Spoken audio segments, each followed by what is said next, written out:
Hello everyone साथियों, आप सबों का लक्ष्य हिस्ट्री एंड जीके जीएस के इस एकेडमी के यूट्यूब प्लेटफॉर्म पर स्वागत करते हैं। पिछले वीडियो में हमने पुनर्जागरण के बारे में चर्चा किया था। पुनर्जागरण जो विश्व इतिहास का एक बहुत ही रोचक टॉपिक है। उसके बाद हम आज देखेंगे फ्रांस की राज्य क्रांति, उसके बाद रूसी क्रांति, उसके बाद औद्योगिक क्रांति जो इंग्लैंड में हुआ था, उसके बाद हम देखेंगे इंग्लैंड की क्रांति, उसके बाद प्रथम विश्व युद्ध, उसके बाद देखेंगे द्वितीय विश्व युद्ध। तो हम समय को न गवाते हुए हम आज स्टार्ट करते हैं फ्रांस की राज्य क्रांति, जो वन लाइनर क्वेश्चन है, जो बहुत ही इंपॉर्टेंट है।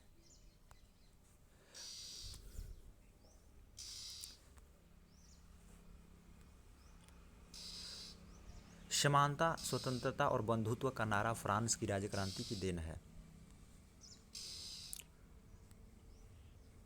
लुई 16वां फ्रांस की राज्य क्रांति 1789 ईस्वी में लुई 16वां के शासनकाल में हुई।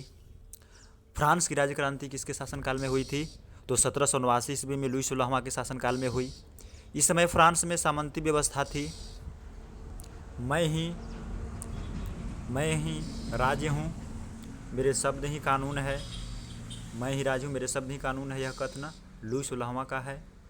वर्साय के शीश महल का निर्माण लुई 16वां ने ही बनवाया था। वर्साय को फ्रांस की राजधानी लुई 16वां ने वर्साय को फ्रांस की राजधानी लुई 16वां बनाया था। लुई 16वां 1774 ईस्वी में फ्रांस की गद्दी पर बैठा। लुई 16वां की पत्नी मेरी एंतवानेत ऑस्ट्रिया की राजकुमारी थी। लुई 16वां की पत्नी मेरी एंतवानेत कहाँ की राजकुमारी थी? तो ऑस्ट्रिया की राजकुमारी थी। लुई 16वां को देशद्रोह के अपराध में फांसी की सज़ा दे दी गई थी। इसके बाद हम बास्तिल फ्रांस का एक किला था। 14 जुलाई 1789 ईस्वी को क्रांतिकारियों ने बास्तिल के कारागृह के फाटक को तोड़कर कैदियों को मुक्त कर दिया। तब से 14 जुलाई को राष्ट्रीय दिवस के रूप में मनाया जाता है। याद रखेंगे कि 14 जुलाई 1789 ईस्वी को क्रांतिकारियों ने बास्तिल के कारागृह के फाटक को तोड़कर बंदियों को मुक्त कर दिया। तब से 14 जुलाई को फ्रांस में राष्ट्रीय दिवस के रूप में मनाया जाता है। टैले क्या था? टैले एक प्रकार की भूमि कर था। वाल्टियर फ्रांसीसी क्रांति में वाल्टियर, ये सब जो भी विचारक हैं, दार्शनिक हैं, वाल्टियर, मॉन्टेस्क्यू एवं रूसो ने सर्वाधिक योगदान दिया था। वाल्टियर चर्च का विरोधी था। वाल्टियर किसका विरोधी था? चर्च, धार्मिक संस्था था चर्च।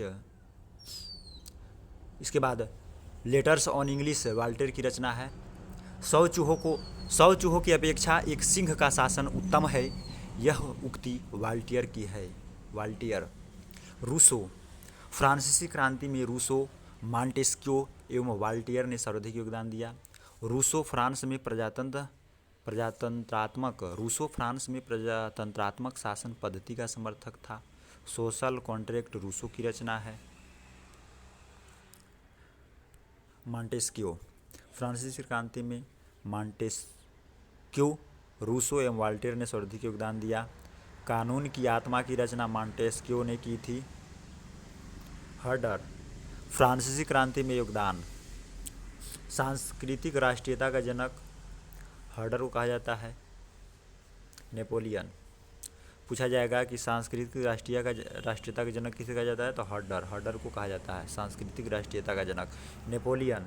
नेपोलियन का जन्म 15 अगस्त 1769 को कोर्सिका द्वीप की राजधानी अजासियो में हुआ था। नेपोलियन के पिता का नाम कार्लो बोनापार्ट था। नेपोलियन ने ब्रिटेन के सैनिक अकादमी में शिक्षा प्राप्त की थी। नेपोलियन कहाँ शिक्षा प्राप्त किया था? ब्रिटेन के सैनिक अकादमी में शिक्षा प्राप्त की थी। 1796 में नेपोलियन ने इटली में ऑस्ट्रिया के प्रमुख को समाप्त किया।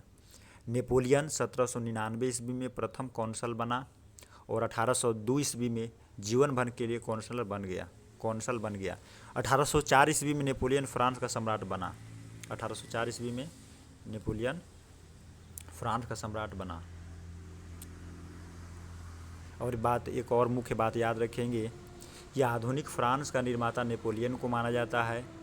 नेपोलियन ने ही सर्वप्रथम इंग्लैंड को बनियों का देश कहा था और नेपोलियन की शिक्षा भी इंग्लैंड में ही हुई थी।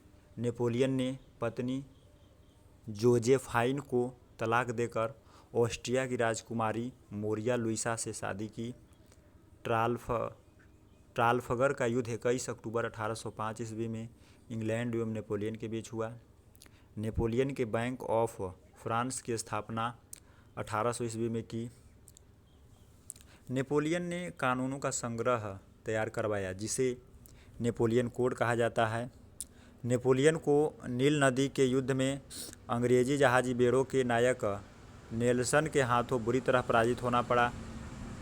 यूरोप के राष्ट्रों ने मिलकर 1813 में नेपोलियन को लिपजिक नामक स्थान पर हरा दिया और उसे बंदी बनाकर एल्बा टापू पर भेज दिया गया, परंतु वह वहां एल्बा से भाग निकला और पुनः फ्रांस का सम्राट बना।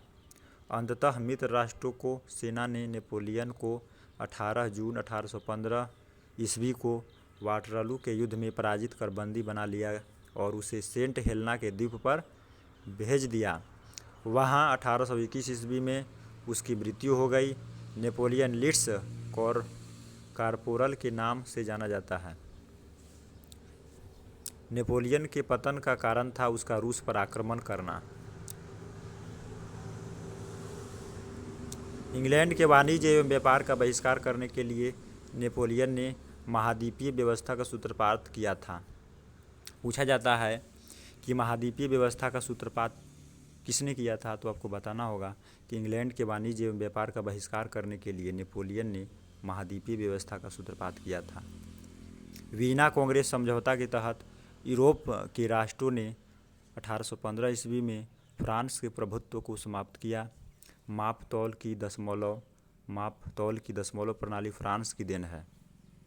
अब हम देखते हैं रूसी क्रांति। रॉबर्ट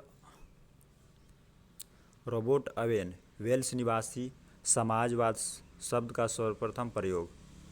रूसी क्रांति में रॉबर्ट ओवेन जो था वह वेल्स का निवासी था। समाजवाद शब्द का सर्वप्रथम प्रयोग किया। आदर्शवादी समाजवाद का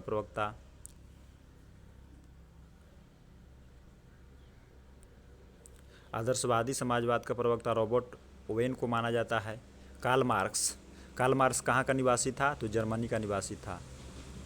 कार्ल मार्क्स के बारे में एग्जाम में भर के क्वेश्चन पूछे जाते हैं। आप इस कार्ल मार्क्स को याद रखेंगे। वैज्ञानिक समाजवाद का जनक भी इसे कहा जाता है।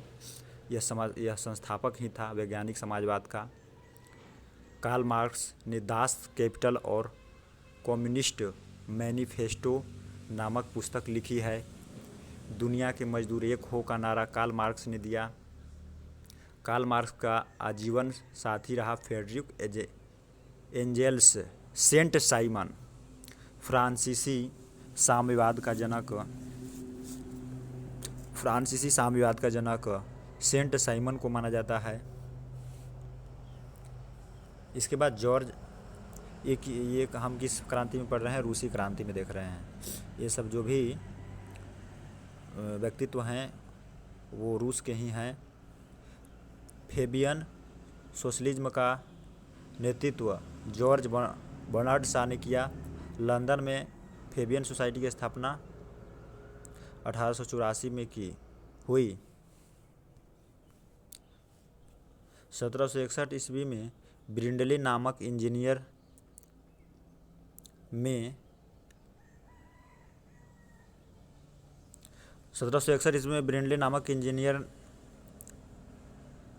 ने मैनचेस्टर से वर्सले तक नहर बनाई। 1814 ईस्वी में जॉर्ज स्टीफेंसन ने रेल द्वारा खानों से बंदरगाहों तक कोयला ले जाने के लिए भाप इंजन का प्रयोग किया।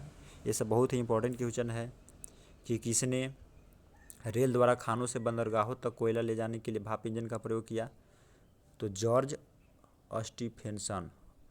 स्टीफेंसन। इसके बाद औद्योगिक क्रांति की दौड़ में जर्मनी इंग्लैंड का प्रतिद्वंदी था। औद्योगिक क्रांति की दौड़ में जर्मनी क्या था? इंग्लैंड का प्रतिद्वंदी था। औद्योगिक क्रांति के हुए आविष्कार। औद्योगिक क्रांति के दौरान जो हुए थे आविष्कार, कौन कौन से आविष्कार हुए थे? तेज चलने वाला शटल। आविष्कारक कौन था? जॉन था। आविष्कार कब हुआ था? 1733 ईस्वी में। Spinning jenny. स्पिनिंग जेनी का आविष्कारक कौन था? James Hargreaves. 1765 ईस्वी। Spinning jenny.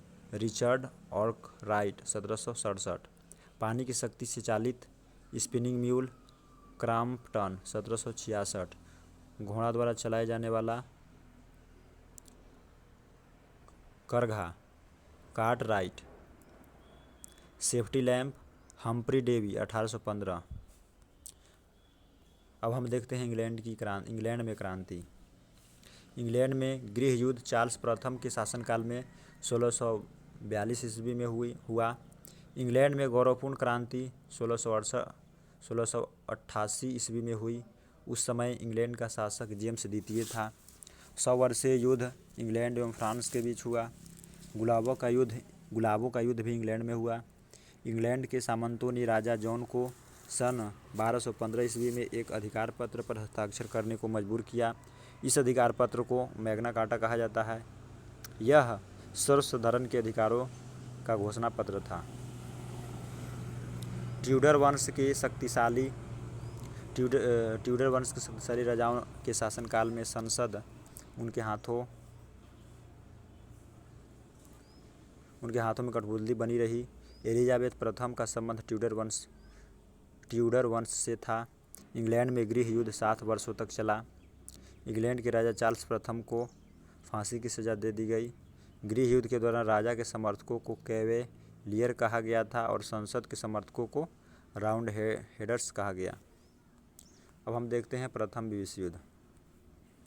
प्रथम विश्व युद्ध की शुरुआत 28 जुलाई 1914 ईस्वी को ऑस्ट्रिया द्वारा सर्बिया पर आक्रमण किए जाने के साथ हुई। यह 4 वर्षों तक चला। इसमें 37 देशों ने भाग लिया।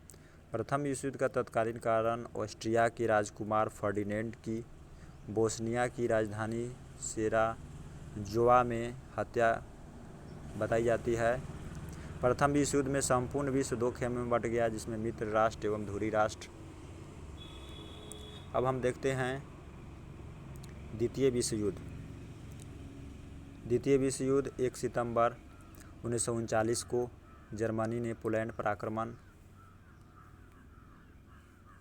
किया। इसके 2 दिन बाद फ्रांस एवं ब्रिटेन ने जर्मनी के विरुद्ध युद्ध की घोषणा की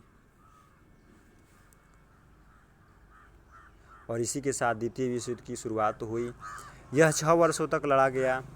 इसका अंत 2 सितंबर 1945 ईस्वी को हुआ। इसमें 61 देशों ने भाग लिया था। द्वितीय विश्व युद्ध का तत्कालीन कारण जर्मनी का पोलैंड पर आक्रमण था।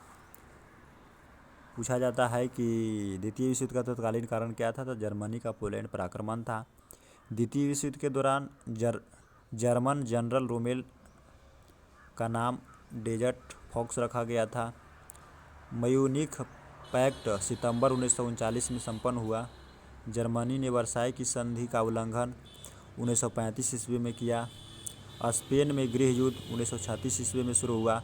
संयुक्त रूप से इटली एवं जर्मनी का पहला शिकार स्पेन था। जर्मनी द्वारा सोवियत संघ पर आक्रमण करने की योजना को ऑपरेशन बारबोसा कहा गया। 23 अगस्त 1939 ईस्वी को जर्मनी रूस आक्रमण समझौते पर हस्ताक्षर हुए। जर्मनी ने रूस पर समझौता उल्लंघन का आरोप लगाकर उस पर जून 1941 में आक्रमण कर दिया।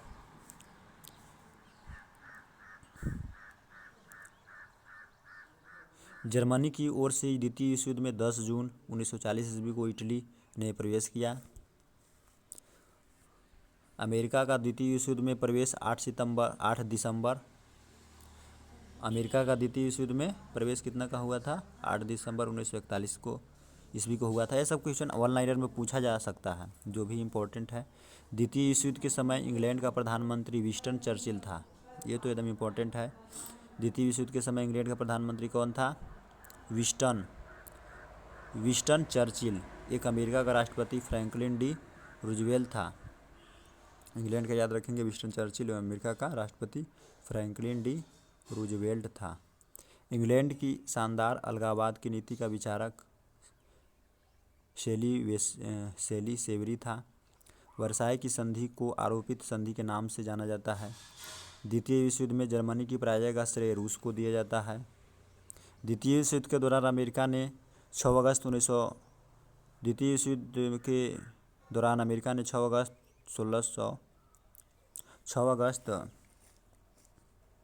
1645 ईस्वी को जापान पर अणु बम का प्रयोग किया। इस युद्ध में मित्र राष्ट्रों द्वारा पराजित होने वाला अंतिम देश जापान था। अमेरिका ने 6 अगस्त 1945 ईस्वी को हिरोशिमा पर लिटिल बॉय यूरेनियम 235 तथा 9 अगस्त 1945 को नागासाकी पर फैटमैन प्लूटोनियम 293 नामक एटम बम गिराया था। अंतर्राष्ट्रीय क्षेत्र में द्वितीय विश्व युद्ध का सबसे बड़ा योगदान संयुक्त राष्ट्र संघ की स्थापना है।